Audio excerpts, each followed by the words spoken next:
За хүмүүс чи инженер хүн байна. Миний хүү Улаанбаатар өртөөнд хотод ажиллана. Тэгтээ налахт юу руу явна? Баг хангаар очиж ажиллана гэдэг чинь. Тэгээ би тэгэхээр баг хангаа чинь хотоо хөдөө юу гэдэг. Одоо дүүргээ мэдэхгүй байж тэгэхээр чинь.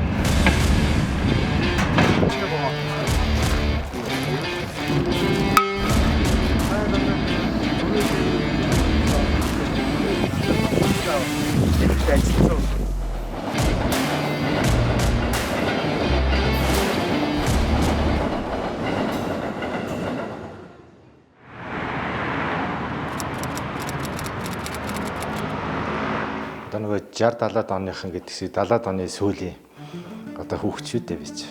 Ардчлалын үед ч ерөөсөө Монгол улсад хамгийн зохистой одоо хамгийн хүний амьдралыг авч явах тийм байгууллага юу байсан бэхээр Монголын төмөр зам гэж. Одоо өнөөдөр бол манай Улаанбаатар төмөр зам ганцхан төмөр зам байсан. Тэгэхээр бол Улаанбаатар төмөр замыг бол манай ах нар ээж маань бол надад санал болгож ирсэн. Миний хүү төмөр замд л орох юм бол ерөөсөө сургуулаа төгсөөд оюутан болох гэдэг шүү дээ. Тэгээд миний хүү төмөр замд л орох юм бол тэнд чинь нийгмийн асуудлын шийддэг Монгол улстай хамгийн өндөр цалинтай ийм байгууллага гэл. Хүн тачаата замналын галтгийг нааш гэртээ 10 цаг наалаад яваа. Тэгээд одоо эцэг эхийнхээ ах нарын зөвлөсөд дагуу төмөр замын мэргэжлийг сонгоод 1996 онд Улаанбаатар төмөр замын коллеж одоогийн төмөр замын тээврийн дээд сургууль байна тийм. Энэ коллежид ороод 5 жил сураад 2001 онд л төгсөөд одоо өнөөдрийн хүртэл энэ Улаанбаатар төмөр замд ингээд тасралтгүйгээр 23 жил ажиллаж байна да.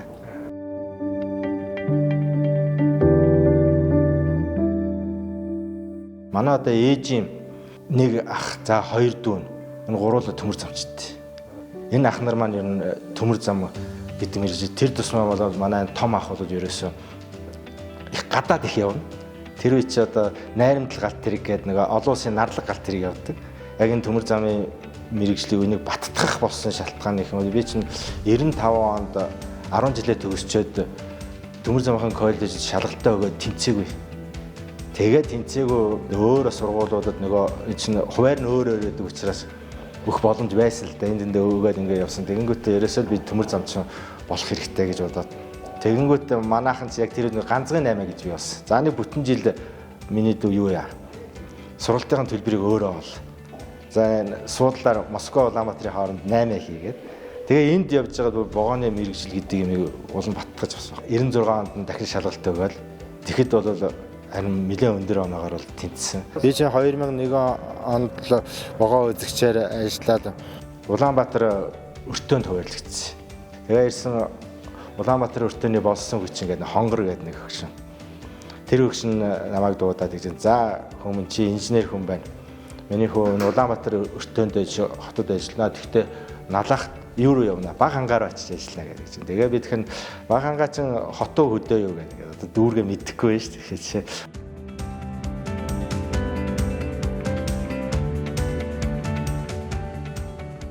би чинь оюутан байхдаа гэр бүлийнхаа хүнтэй танилцаа. Бид чинь нэг ангийнх хоёулаа хамт сургуулаа төгсөөд бид нар чинь бол өөрсдөө тэнд очие энд очие гэдгүү байлаа шүү дээ. Тэгсэн манай хүнийг зорчигчийн богоон депот хуваарлцсан. Зорчигчийн богоон депот хуваарлцсан чинь хоттой үлддэг. Юунд ашиглалтын чиглэлээр хуваарлагдсан үе чинь бол шугам замд хаана хэрэгтэй вэ? Тийшээ явдаг. Тэгээд манай хүн чинь эндээс гаргаж ирэхтээс би нэг чамдаа барьцсан. Манай эхнэр маань бас уйлж байгаа шүү дээ. Тэгээ би бас нөгөө юуг Батал дарга хийж байгаа шиг юм чинь хотын нэг дүүргээ өгшөө. Ерөөсөө 100 км би ингээл ажиллаа тарангуудад наашиг гүйж ирээдээ гэл тэгж хэлээл ах явж илээ шүү дээ. За тэнд би чинь нэг хагас за бараг 7-8 сар ажилласан юм. 8 сар ажиллаад бас ар гэрийн хашигдлаар бас манай ээж маань би бас муудаад Улаанбаатар шилжиж ирж. Тэгээ Улаанбаатар дээрээ бас л үзэгчээл хийнэ. Адилхан. Вагоны чинь ерөөсө доогуур ороод наагуур нь яваад үзэх боломжгүй юмыг доогуур нь орж үздэг. Тэгээ би их өндөр хүн учраас ерөөсө үзлэг хийгээл нэг гал тэр үзлэг хийгээл орохоор миний ардтал нуруу хантаас ерөөсө ингээд тос болчаал ороод байна. Манай ээлжийн ах ихснэр бол тэгэл хэлнэ. Төмөө бол төмөө найдвартай энэ бол үзсэн харахгүй юу? Гэл. Тэгээд буцаад гарахад гөвөө гаргадаг юм шиг. Тэгээд дахиад тэгээд тэгж жагаад нэг өглөө юу байлаа?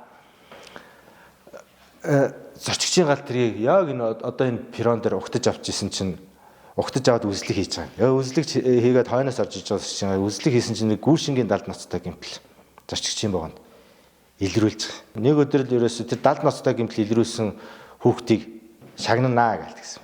Тэгээд депогийн дарга тушаал гаргаад тэр хийж одоо 2000 одоо 2 он байх нь ш 2002 онд 50,000 төгрөгөөр шагнуулад. Тэгэхэд одоо байгууллагын дарга чи өөрөө тушаал гаргаад ингээд тэгэхэд тэн дээр одоо мундаг урамшиж ийлээ ш 50,000 төгрөг.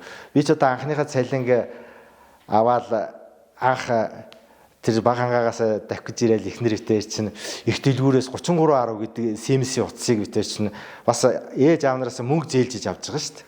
Тэгж авчихсан ш. Энэ өртөөнд ороод ирсэн хөдөлгөх бүрэлдэхүүн галт тэрэгний цаашаа аялах бүрэн бүтэн байдлыг бол энд байгаа богоо үзэгч нарын сонор сэрэмж те энэ хүмүүс одоо энэ хурц хараа технологийн картын хүрээнд л тэр үйл тохиолдол эрсдлүүдийг илрүүлэх тийм л боломж байгаа даа байхгүй юу?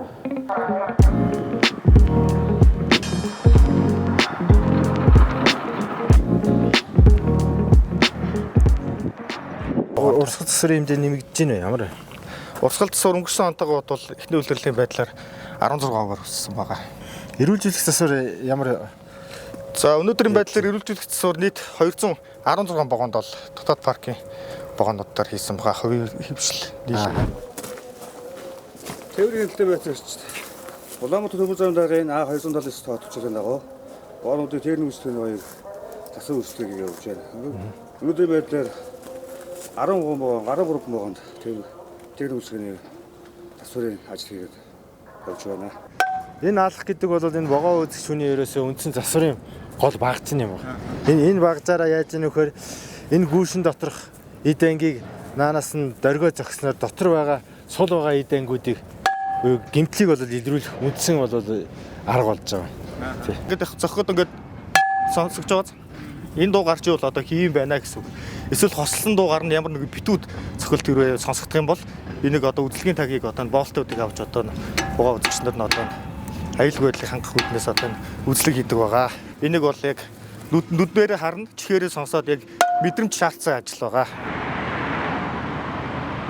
Намайг чинд богоо үзэгч байх чинь би түрүүн ярьжсэн хэд бол бид чинь шөнийн ээлжинд нийлга шөнийн ээлжинд ирвэл 8-20 цагт ажилдаад гарсан бол баг орж иж амжихгүй байж байгаад өглөө бараг 7 цагийн үед бууж орж ирдэг. Тэнд юу байсан бэ гэхээр өвлийн цагт бол нэг ялангуяа энэ тээзүүдийн нүүрсийн галт тэрэг бол маш их ирдэг. Нүүрсийн галт тэрэг ерөөсө бараг цаг тутамд нүүрсийн галт тэрэг ирдэг байлаа. Дээрээс нь энэ хоёр өртөө энэ нүүрсний галт тэргийн зориуд гэсэн Улаанбаатар хоёр өртөө байгаагүй.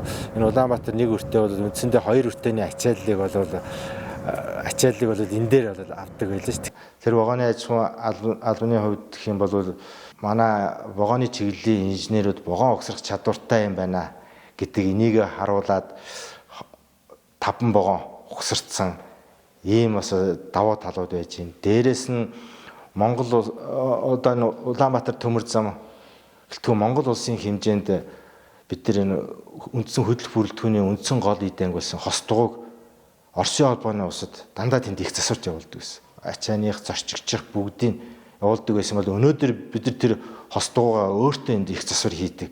Вагоны албаныхны одоо ер нь бараг 10 хэдэн жилийн өөхгүй одоо хичээл зүтгэл судалгаа хөөцөлдгөөний үр дүнд одоо бид нар чинь нөгөө Викем гээд вагон угсрах өдөр саяхан 2000-т дугуйгаа угсарлаа гэд ойгоо тэмдэглэж байна те. Ийм юм бол давуу талууд бол гарч ирж байгаа. Дээрээс нь вагоны механик гэдэг хүн тэр техник үйлчлэгээний 80 хүн дотор чинь ерөөс 10 хуруунд багтахаар тийм цөөхөн байсан. Бос сүүчний. Одоо өнөөдөр их юм бол яаж яах вэ?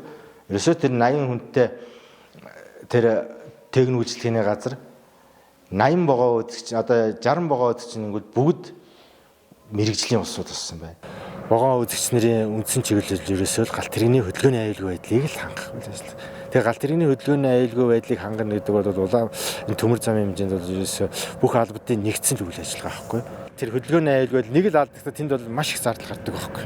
Тэгээд ер нь шатанд ингээд ажиллаж байхдаа бол хамгийн гол нь энд хүнд шаардлага тавьж хүнд үүрэг чиглэл өгөхтэй бол тэр хүний хийж байгаа ажлыг мэдтгэл байх хэрэгтэй. Хүний хийж байгаа ажлыг мэдж байгаа тохиолдолд бол хүн ерөөсөө итгэлтэй яадаг вэхээр өөрт нь хэрэг болно гэж л алдаа оногийн засч хэлж өгч байгаа ш. Тэрнээс биш бол тэн дээр нэг имээгээд байх юм бол байдаг. Миний хувьд бол би яг тийм л зарчим барьдаг.